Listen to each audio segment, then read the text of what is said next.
여러분 안녕하세요. 영업용 자동차를 운전하기 위해서는 운전 자격증이 필요하다는 걸 알고 계시죠?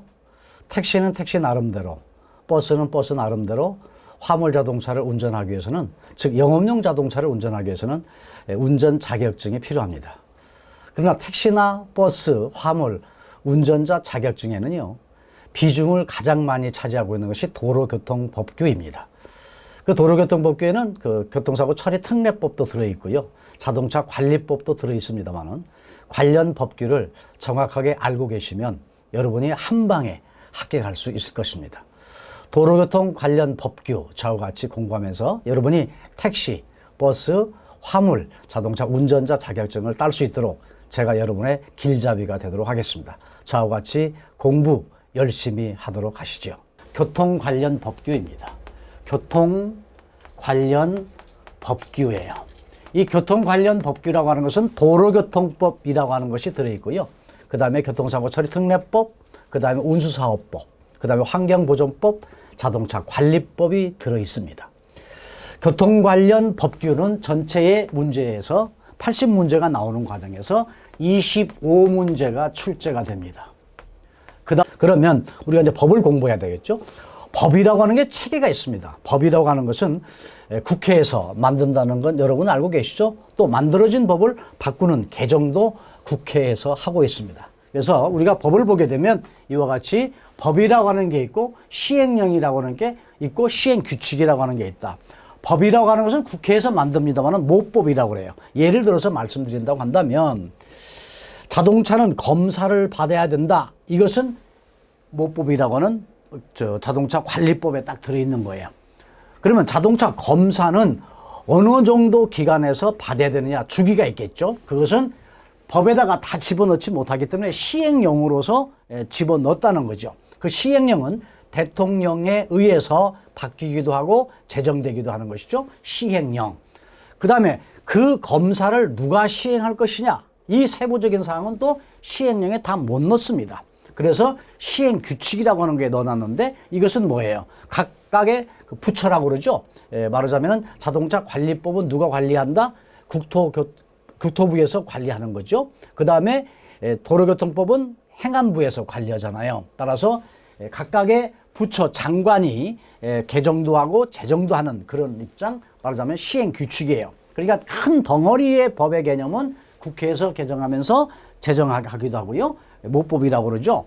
그 다음에 시행령은 대통령령에 의해서, 시행규칙은 각부 장관에 의해서 개정도 하기도 하고 제정도 된다. 그러니까 도로교통법 모법이 있고 도로교통법 시행령이 있고 도로교통법 시행규칙이 있고 자동차 관리법도 모법이 있고 시행령이 있고 시행규칙이 있다. 그럼 이것이 다 법이냐? 그렇지 않다. 더 있다는 것이죠. 어떤 조례가 있을 수도 있어요. 그 다음에 어떤 규칙이 있습니다. 또 기준이 있고 지침이 있고 그 다음에 어느 때는 고시라고 하는 게 있어요. 이런 것들이 다 뭐다? 하나의 법이다. 이렇게 여러분이 법 체계를 기본적으로 이해하시고 우리가 도로교통 관련 법규에 대한 공부를 해 나가도록 하죠. 자, 도로교통법. 도로교통법은 왜 만들어졌느냐? 목적에 대해서 여러분께서 확실하게 알아두실 필요가 있다. 도로에서 일어나는 교통상의 모든 위험과 장애를 방지하고 제거해서 또 안전하고 그 다음에 원활한 교통을 확보하기 위한 것이다. 이 도로교통법이 만들어진 이유는 뭐예요? 도로에서 움직이는 모든 보행자도 있고 자동차도 있고 여러 가지 도로 환경들이 있잖아요. 그 교통상에서 모든 위험한 문제들은 제거도 하고 안전하게 그리고 원활하게 교통이 소통될 수 있도록 하는 것이 도로교통법의 목적인 것이다. 그렇기 때문에 뭐 신호등이라고 하는 게 설치돼서 어떻게 지켜야 된다. 이런 것들이 바로 도로교통법에 들어있는 거죠. 따라서 도로교통법 목적은 여러분께서 확실하게 알아두셔야 하는데 이건 왜 그러느냐. 그동안에 출제됐던 문제가 꼭 나왔고 그 다음에 이런 문제들이 제시되고 출제되고 있으니까 확실하게 알아두시기 바랍니다. 문제 하나 풀어보도록 하죠. 도로교통법의 제정 목적이 아닌 것은 그랬어요. 틀린 것은 그랬습니다. 1항 도로교통상의 모든 위험과 장애를 방지하기 위한 것이다. 맞는 거지요. 모든 차량의 안전성 확보와 공공복지 증진을 위해서 역시 도로교통법 제정의 목적입니다. 그 다음에 어떤 것이다? 안전하고 원활한 교통 확보를 위해서 도로교통법이 제정된 것이다. 그러면 1, 2, 3 사항은 다 맞는 거예요. 그런데 목적이 아닌 것, 틀린 것을 고르라 그랬으니까 아마 사항이 틀린 거겠죠. 어떤 것일까요? 공공복지 맞습니다. 그런데 여객의 서비스 증진이라고 그랬어요. 여객이라고 하는 건 뭐예요? 승객이라고 하는 개념이에요. 따라서 자가용 자동차의 개념에서는 승객이라는 개념이 없잖아요. 그런데 도로교통법은 자가용이든 영업용이든 모두 다 공용되는 거기 때문에 여기서 얘기하는 공공복지라는 말은 맞지만 여객의 서비스 증진, 요 말이 틀린 것이 되겠죠. 따라서 문제에서 도로교통법 제정 목적이 아닌 것은 했을 때의 사항을 여러분께서 체크하시면 곧바로 여러분이 그 정답으로 체크가 돼서 합격할 수 있는 것이다. 따라서 지금 1항의 문제, 첫 번째 나왔던 문제는 사항, 공공복지와 여객의 서비스 증진이 틀린 것이다라고 체크하시게 되면 정확하게 답으로 정리가 되는 것입니다. 자, 다음 문제 하나 또 풀어보도록 하죠. 도로교통법의 제정 목적을 올바르게 설명한 것 그러세요. 어느 것이 올바르게 도로교통법에 대한 제정 목적을 설명했느냐 하는 것이죠. 1항. 운수사업의 발전과 운전자 및 사업자의 권익보호를 위한 것이다. 운수사업에 대한 건 뭐예요? 이것은 운수사업법에 들어있는 내용이고요. 자동차의 관리와 등록 안전 확보를 위한 목적은 뭐예요? 자동차 관리법입니다. 도로교통법하고는 좀 거리가 멀죠. 그 다음에 교통사고로 신속한 피해 회복과 편익 증진을 위한, 교통사고로 인한 편익 증진, 이건 조금 맞는 것 같지만 교통사고로 인한 그런 문제는 조금은 거리가 좀 멀다고 봐야 되겠죠. 따라서 사망도 답이 아니고요. 사항, 교통상의 위험과 장애의 방지와 제거, 그리고 안전하고 원활한 교통 확보를 위한 것이다. 아주 도로교통법에 대한 목적을 정확하게 설명된 것이 사항이 되겠습니다. 따라서 여기에서 이 얘기하는 건 뭐예요? 올바르게 설명하고 맞는 것. 그래서 여러분께서는 사항에다가 여러분께서 표기하시게 되면 정답으로 처리가 되는 것이다. 설명을 드리고 말씀을 드리고 있습니다만은 많은 문제들이 한 번만 설명 듣게 되면요, 여러분이 다 알고 계신 문제들이에요. 근데 문제에서 답을 틀리게 대답하는 이유가 뭐냐? 문제를 충분하게 이해하지 못했기 때문에 그런 거예요. 다음 중 맞는 것, 다음 중 틀린 것 이렇게 나오면 좋은데 어느 때는 꼬아가지고 나오죠. 다음 중 맞다고 생각되지 않는 것 중에 틀리지 않는 것. 이렇게 되면 헷갈리다 보니까 혼동이 되어가지고 문제가 틀리는, 답을 틀리게 맞추는 경우가 있는데 정확하게 여러분께서 제가 드리는 여러 가지 문제들을 암기하려 하지 마시고요. 이해하려고 노력하시면 한 방에 합격할 수 있습니다. 다음 문제 또 풀어보도록 하죠. 도로교통법의 도로의 개념이에요. 도로라고 하는 것이 여러 도로가 있죠. 개념으로 설명인데 틀린 것은 그랬어요. 도로법에 따른 도로, 유료도로법에 따른 유료도로, 그 다음에 농어촌 정비법에 의한 농어촌 도로, 그 다음에 아파트 단지 및 학교 내의 도로 이렇게 했는데 도로법에 따른 도로가 바로 도로입니다. 유료도로법 여러분 아시죠? 고속도로 갈 때 돈 내고 가는 거 아시죠? 그게 바로 유료도로이죠. 그 유료도로법이라고 하는 게 있어요. 역시 도로입니다. 농어촌 도로 정비법에 따른 농어촌 도로, 경운기가 다닐 수 있고 시골에서 어떤 농작물을 유통할 수 있는 도로 있잖아요. 뭐 시도, 군도, 면도 이런 것들이 이제 바로 농어촌 도로예요. 다 도로의 개념입니다. 그러나 아파트 단지 및 학교 내의 도로는 일반적인 자동차와 많은 사람들이 교통을 하고 있지만 이런 것은 뭐예요? 불특정 다수 많은 사람들이 사용하지 않는 도로, 특정인만 다니는 아파트 단지의 주민만 다니는 도로, 또 내지는 학교 내의 학생이나 또 내지는 교직자들이 다니는 도로잖아요. 이것은 불특정 다수인이 다니지 않는 도로이기 때문에 이것은 도로의 개념은 아니다. 그래서 여러분께서 정답으로 표시할 것은 사항이다. 따라서 도로의 개념을 정확하게 알아두시고 도로의 개념은 도로법, 유료도로법, 농어촌도로법 이렇게 세 가지가 있다. 여러분께서 정확하게 이해하시게 되면 어떤 문제가 어떻게 나온다 하더라도 정확하게 답을 맞출 수 있을 걸로 봅니다.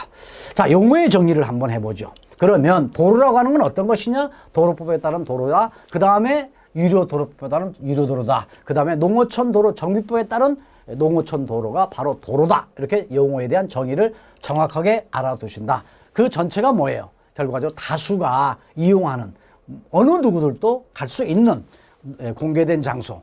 아파트 단지 안에는 차단기 같은 거 있잖아요. 공개되지 않은 도로예요. 그렇기 때문에 도로의 개념은 아니다.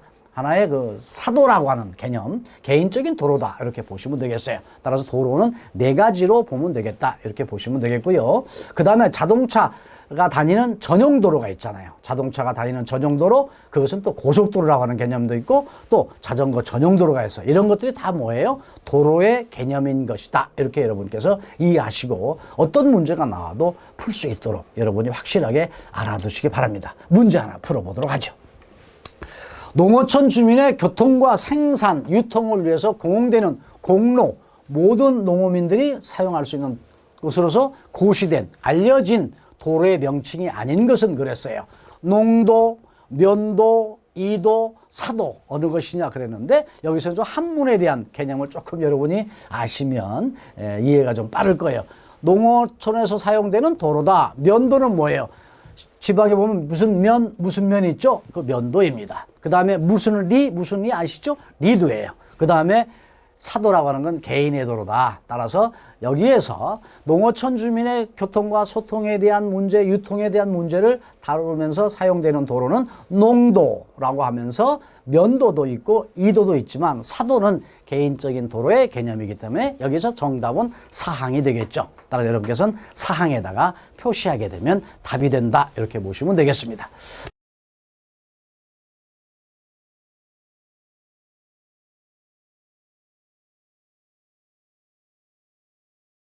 다음 또 문제를 풀어보도록 하죠. 도로교통법상 자동차 전용도로에 대한 설명 중 올바른 거 그랬어요. 자동차 전용도로는 말 그대로 뭐예요? 자동차만 다니는 도로다. 이렇게 여러분이 딱 이해를 하시면서 문제를 풀어가면 될 거예요. 자동차만 다닐 수 있도록 설치된 도로, 정확하게 답이 먼저 나와버렸습니다. 맞는 답이 되겠고요. 소형 자동차만 다닐 수 있는 도로 있나요? 그런 도로는 없습니다. 그 다음에 대형 자동차만 통행할 수 있는 도로 역시 없습니다. 자동차의 고속주행 차량만 사용하기 위해서 지정된 도로, 이런 도로는 있는데 이건 뭐예요? 고속도로죠. 따라서 이것은 고속도로인 것이고 여기서 이 얘기하는 자동차 전용도로라는 것은 자동차만 다니는 도로, 자동차 전용도로다 해가지고 여러분께서는 답을 1항에다가 표시하게 되면 정확한 답으로 표기가 돼서 결과적으로 열을 수 있는 것이다. 이렇게 보시면 되겠습니다. 자, 그 다음 문제 하나 더 풀어보도록 하지요. 자, 문제 어떤 문제가 나왔을까요? 도로교통법상 자동차의 고속 운행에만 사용하기 위한 지정된 도로, 방금 전 설명드렸죠. 이런 문제가 계속 나왔었고 또 나온단 말이죠. 유료도로냐, 자동차 전용도로냐, 일반 도로냐? 아니다. 고속으로 가는 도로이니까 뭐예요? 고속도로다. 따라서 답은 뭐예요? 정확하게 사항에다가 여러분이 표기하시게 되면 여러분께서 택시든 또 내지는 버스든 화물이든 운수종사 자격증을 취득할 수 있는 여건이 되겠죠. 자, 그렇게 해서 정확하게 여러분이 알아두시고요. 도로 중에 자전거 도로가 있는데 자전거라고 하는 것은 예전에는 자동차의 개념에 들어가지 않아가지고 인도에서 타고 갈 수 있도록 되는데 보행자와 충돌하는 여러 가지 사고의 문제들이 많아서 최근에 도로교통관계법령에서는 자전거를 뭘로 본다? 자동차로 보고 있다. 그래서 자전거 자체가 차가 다니는 길로 다녀야 되는 게 기본이고 인도라고 하는 보도에는 자전거를 타고 가서는 안 된다는 게 기본인데 자전거 도로가 여기저기에 많이 만들어져 있죠. 자전거 도로 보겠습니다. 자전거 도로는요, 자전거 전용 도로가 있어요. 이건 뭐예요? 자전거만이 통행할 수 있도록 분리대, 연석, 기타 유사한 시설물에서 차도 및 보도와 구분돼서 설치된 도로, 이것을 제가 그림상으로 설명을 드리게 되면 어떻게 됐다? 보실까요? 이렇게 중앙선이 있습니다. 그 다음에 이렇게 차로가 이렇게 돼 있는데 3차로라고 보시면 되겠어요. 근데 3차로에는 모든 자동차들이 뭐한다? 운행할 수 있도록 돼 있는 차도란 말이죠. 그럼 자전거라고 하는 건 뭐예요? 여기에다가 도로를 하나 만들어 놨어요. 그래서 여기에다가 연석이라고 하는 게 여러분 아시죠? 턱입니다. 돌 같은 걸로 만드는 턱이에요. 턱을 만들어 놓고 양편에 다 턱이에요. 이 턱을 만들어 놓고 자전거만이 갈 수 있도록 해놨다. 자전거만이 갈 수 있도록 해놨다. 그리고 이쪽에는 뭐예요? 인도예요. 인도라고 하는 것은 바로 보도라고 하는 보행자가 다니는 길이에요. 따라서 차도하고 인도하고 사이에, 대부분 사이에요. 여기에 연석이라고 하는 이와 같이 어떠한 분리대 개념이에요. 그러니까 차가 쉽게 못 넘어갑니다. 또 자전거도 쉽게 인도를 넘어가지 못하도록 이런 턱이 만들어져 있어요. 이와 같이 어떤 연석, 분리대를 통해 가지고 보행자가 다니는 보도와 차가 다니는 차도하고 분간에는 요 자체를 뭐라고 그런다? 요것을 자전거 전용 도로라고 그런다. 확실하게 여러분이 알아두시기 바랍니다. 그러면 자전거 도로가 이와 같이 자전거 전용 도로만 있느냐? 세 가지로 나와 있는데 두 번째는 어떤 것인가? 자전거 그냥 전용 차로가 있어요. 전용 차로라고 하는 것은 다시 한번 말씀드리면 어떤 것이냐. 다른 차와 도로를 공유하면서 안전표지나 노면표지 등으로 자전거 통행 구간으로 만들어 놓은 곳이다. 다시 한번 설명을 드리면요. 어떤 것이냐. 아까하고 좀 차이가 생깁니다. 중앙선이 있어요. 그 다음에 이렇게 차로가 이렇게 있는데 역시 3차로입니다. 근데 이쪽에는 뭐가 있다? 인도가 있어요. 보도, 보행자가 다니는 길이에요. 그런데 아까는 뭐였다? 여기 연석이라고 하는 돌 모양 어떤 분리대를 두었다고 그랬잖아요. 지금은 분리대가 없습니다. 그냥 뭐예요? 선만 그려져 있다. 안전표지로만 되어 있단 말이죠. 그 안전표지는 어떤 편말도 있지만 노면으로서 표시만 되어 있어요. 그리고 어떻게 보면 연석이 없으니까 자전거가 갈 수 있는 요 길에서 슬쩍 넘어가도 뭐 선 넘고 넘어가니까 넘어갈 수 있는 문제. 자동차도 쉽게 연석이 없으면 넘어갈 수도 있겠죠. 따라서 연석이 설치되어 있지 않고 안전표지나 선으로만 그려져 있는 요 자체를 뭐라고 그런다? 자전거 전용 차로라고 그런단 말이죠. 그러니까 전체가 차로의 개념이에요. 아까는 어떤 것이다? 자전거 전용 도로는 연석이 있는 것이다. 이렇게 알아두시고 연석이 없는 것은 뭐예요? 자전거 전용 차로구나. 이렇게 알아두시면 되겠죠. 따라서 두 번째 자전거 도로의 형태가 나왔고요. 그 다음에 세 번째 어떤 것이 있다? 자전거와 보행자가 겸용할 수 있는 도로다. 이건 바로 뭐냐면 어떤 것이다? 자전거 외에 보행자도 통행할 수 있도록 분리대, 연석 기타의 사유와 시설물에 의해서 차도와 구분해놨다. 이건 어떤 것이냐? 중앙선 차로가 이렇게 있고요. 이렇게 있는데 여기에 보행자하고 인도에 다니는 보행자하고 자전거가 이렇게 갈 수 있도록 연석이 없다는 거예요. 여기에 연석이 없어요. 여기에는 연석이 없는데 뭔 이쪽에 차도하고는 연석이 설치되어 있는 것이다. 이것은 뭐예요? 그러니까 보행자하고 같이 다닐 수 있는 요 개념이에요. 요것은 자전거 보행자 겸용도로다. 양쪽 다 연석이 있는 것은 뭐다? 자전거 전용 도로다. 그 다음에 여기에 연석이 없고 여기에 연석만 있는 건 뭐예요? 자전거 그 차로다. 이렇게 보시면 되겠어요. 따라서 자전거 도로는 다시 말씀드리면 정확하게 세 가지로 구분이 되는 거구나. 자전거 전용 도로, 자전거 전용 차로, 자전거 보행자 겸용 도로. 이렇게 세 가지로 나눠져 있다. 확실하게 여러분이 알아두시기 바랍니다. 자, 그러면 문제 풀어보도록 하죠. 다음 중 도로교통법상 자전거 도로에 대한 설명에 올바른 것 그랬어요. 1항 자전거와 보행자도 통행할 수 있도록 분리대 연석 기타의 유사한 시설물을 설치한 도로 있냐. 그 다음에 안전표지, 위험방지, 울타리나 그와 비슷한 인공구조물로 경계를 표시하여 자동차와 자전거가 통행할 수 있는 설치된 도로냐. 안전표지, 위험방지, 울타리나 그와 비슷한 인공구조물 경계를 표시하면서 자전거가 통행할 수 있도록 설치된 도로냐. 자전거 및 원동기 장치 자전거만 통행할 수 있도록 설치된 전용 도로냐라고 했단 말이죠. 그러면 지금 얘기하는 건 뭐예요? 자전거 도로예요. 자전거 도로이기 때문에 결과적으로 전용 도로, 자전거 전용 도로의 개념이다라고 보시면 되겠죠. 안전표지, 위험방지, 울타리나 그와 비슷한 인공구조물로 경계를 두은 그리고 표시해 놓은 것이다. 따라서 정확한 답은 3항이 되겠죠. 자전거와 보행자도 통행할 수 있도록 하는 건 뭐예요? 자전거 보행자 겸용도로입니다. 겸용도로. 안전표지, 위험용 울타리나 그와 비슷한 연구기준물 경계를 표시해서 자전거와 자전거가 통행할 수 있는 도로. 이것은 자전거 전용 차로예요. 자전거 전용 차로 2항은 그 다음에 1항은 뭐예요? 자전거 그 다음 보행자 뭐한다? 겸용이다. 겸용도로다. 이렇게 보시면 되겠어요. 그 다음에 자전거와 원동기 자전거만 통행할 수 있는 도로. 이건 아니죠. 따라서 정답은 3항이 되겠습니다. 따라서 지금까지 설명드렸던 자전거에 대한 도로를 문제를 통해서 한 번 더 여러분께서 이해할 수 있도록 잘 나와진 문제죠. 이런 문제들이 그동안에 나왔고 앞으로 나올 수 있는 가능성이 높기 때문에 정확하게 여러분이 알아두시고 또 암기도 하시고 이해를 해 두셔야 될 걸로 봅니다. 확실하게만 이해하신다고 한다면 문제가 어떻게 꼬여 나온다 하더라도 정확하게 답을 맞출 수 있는 거거든요.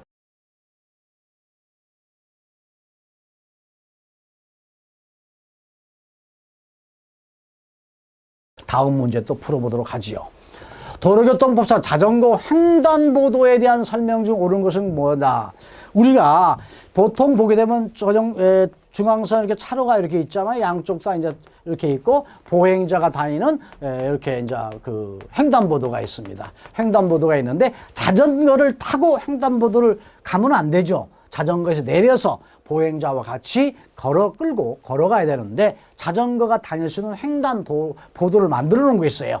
이 사이에다가 또는 이 뒤에다가 이렇게 자전거만 다닐 수 있는 보통은 우리가 황색으로 이렇게 표시를 해놨잖아요. 황색으로. 그래서 자전거를 여기서는 뭐 한다? 타고 갈 수 있도록 자전거가 횡단하는 요 자체예요. 그 의미를 좀 설명한 거예요. 도로교통법상 자전거 횡단보도에 대한 설명 중 옳은 것 그랬어요. 풀어봅시다. 보행자와 자전거가 횡단하도록 만드는 지역이다. 자전거가 일반적으로 통행할 수 있도록 안전표시 표시한 도로이다. 정확하게 여기에서 2항이 맞는 답이네요. 원도기 장치 다니는 곳이다? 아니다. 도로교통법상 횡단보도와 자전거 횡단보도는 같은 것이고 아니다. 같지는 않지요. 따라서 자전거가 일반 도로를 횡단할 수 있도록 안전표시로서 도로의 부분을 해놓은 것이다. 따라서 자전거 횡단보도로 가는 것이 어떤 것이다? 정확하게 여러분께서 이해하시고 알아두시기 바랍니다. 자, 그러면 또 다음 문제 또 풀어보도록 하죠. 차도와 보도를 구분하는 돌등으로 구분되는 선의 명칭은 무엇이냐? 아까 말씀드렸던 대로 그 인도와 차도 또 자전거 도로와 이렇게 분간하도록 어떤 돌 같은 걸로 만들어 놓은 게 있단 말이죠. 그게 뭐죠? 차선, 차로, 연석선, 중앙선 어떤 걸까요? 연석선이다. 보통 돌로 만들어지기 때문에 돌석자를 썼어요. 그래서 연석선이다. 차선은 뭐예요? 차가 다닐 수 있는 차로의 구분을 하는 게 차선이고 차로는 뭐예요? 차가 다니는 길이란 말이죠. 중앙선은 뭐 설명하지 않아도 알겠죠? 따라서 차도와 보도를 구분하는 돌 같은 걸로 만드는 게 뭐다? 연석선. 따라서 사망의 답이 된다라고 여러분이 이해하시고 알아두시기 바랍니다.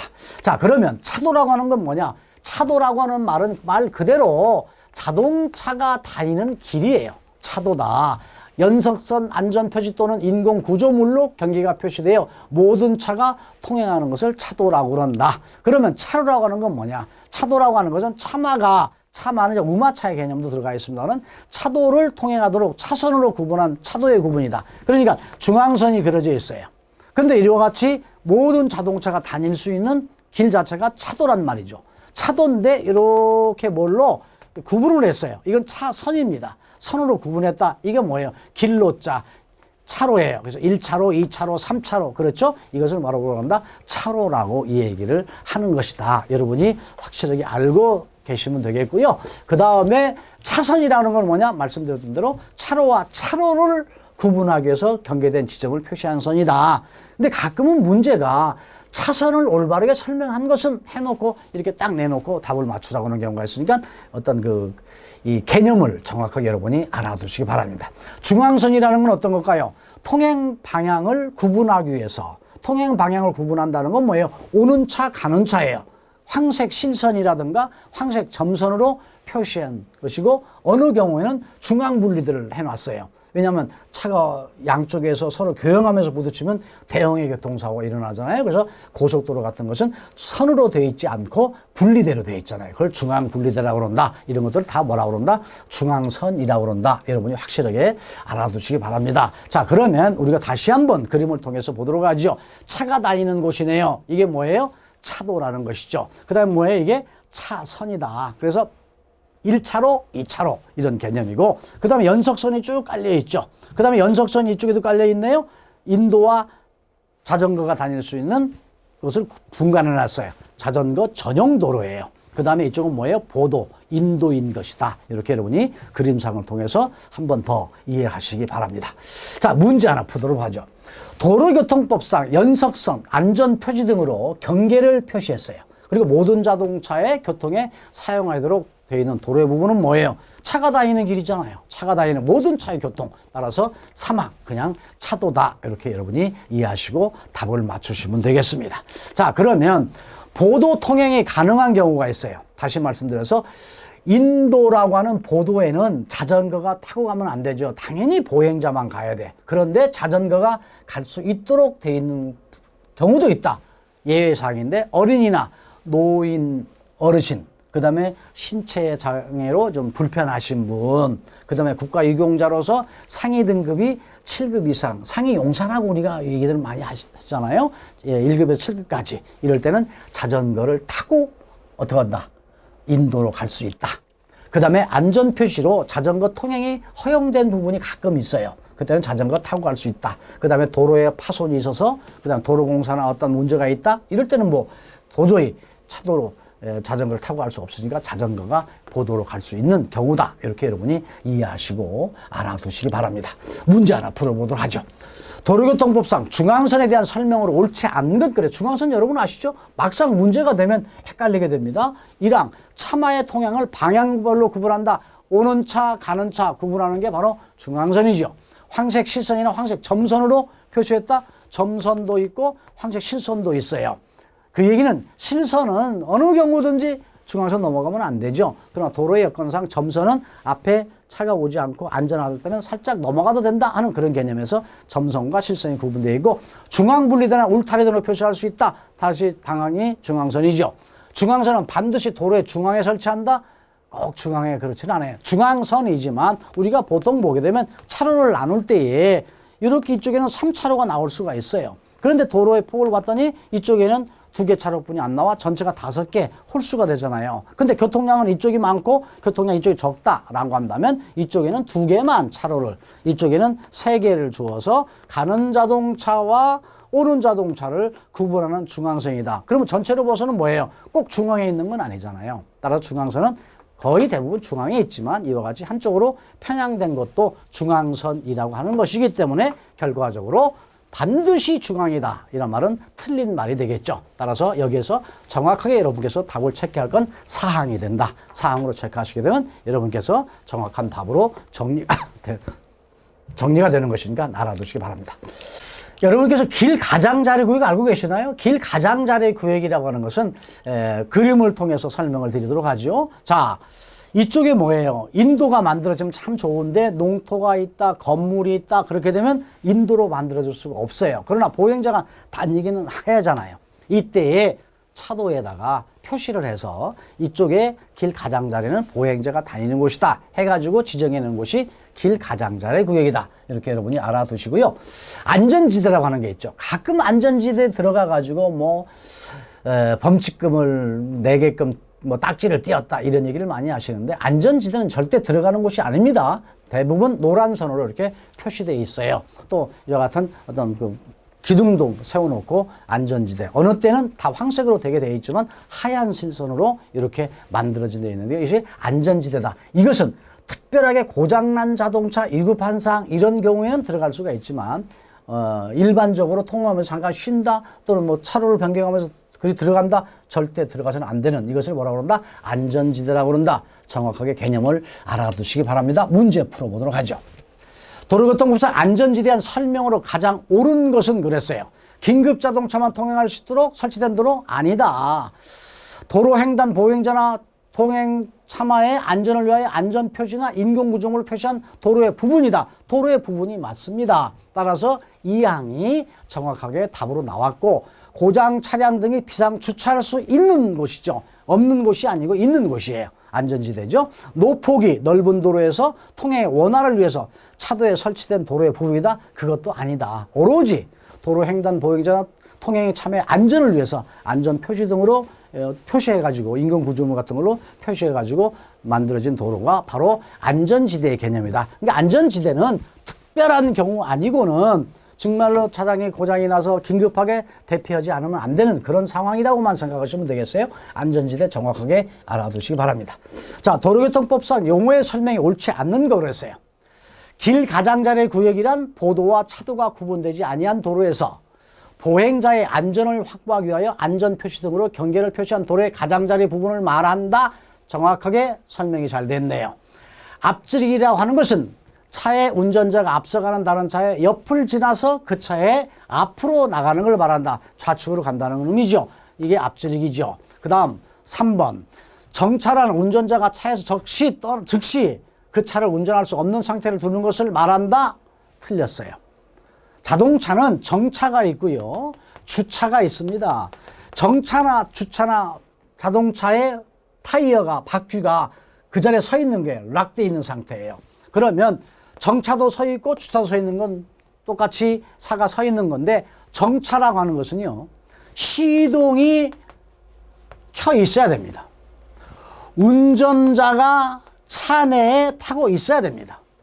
그 다음에 5분 이내에 출발할 수 있는 여건이 갖춰진 경우가 정차예요. 그런데 주차라고 하는 건 뭐냐? 운전자가 없다든가 시동이 꺼져 있다든가 5분 이내에 출발하지 못하는 상태, 이건 주차예요. 간혹 보게 되면 운전자도 타고 있었고 시동도 걸려 있었다.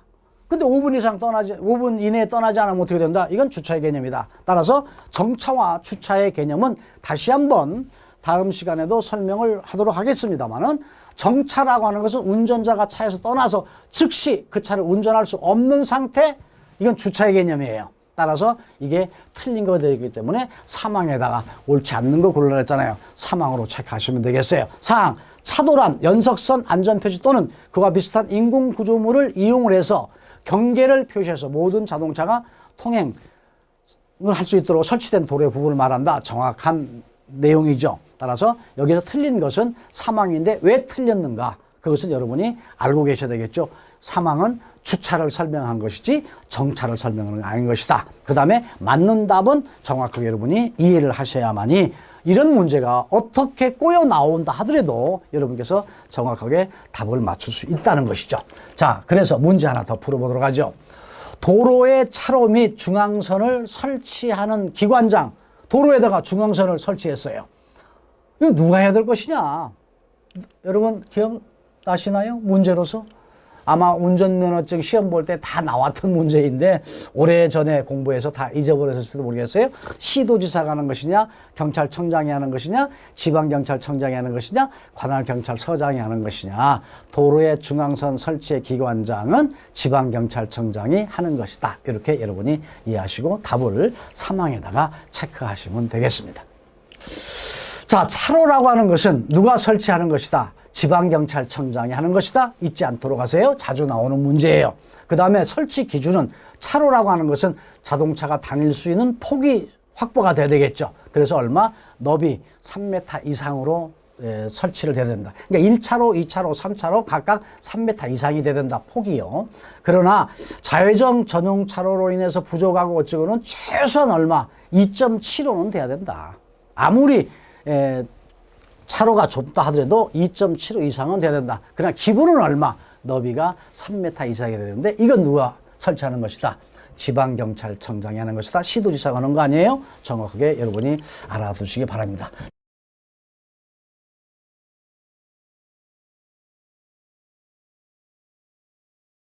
자, 오늘은 도로교통법 가지고 공부를 했는데 그 중에서도 일부분만 여러분은 공부했어요. 도로교통법은 계속해서 여러분과 같이 공부를 하겠습니다. 제가 설명드린 거 답만 암기하지 마십시오. 그 문제를 이해하십시오. 그러면 그 문제를 어떻게 꼬여서 출제한다 하더라도 여러분은 정확하게 답을 찍어낼 수 있고, 그럼으로 인해서 여러분이 자격증을 취득할 수 있는 것입니다. 여러분, 제가 좀 말이 좀 빠릅니다만은 여러분께서 충분하게 이해할 수 있는 범위 내에서 설명을 드렸고, 여러분이 자격증 딸 수 있도록 계속해서 여러분의 길잡이가 되도록 하겠습니다. 여러분 공부 열심히 하시기 바라고 한 방에 합격할 수 있도록 공부하시기 바랍니다. 다음 시간에 뵙기로 하겠습니다. 여러분 건강하십시오.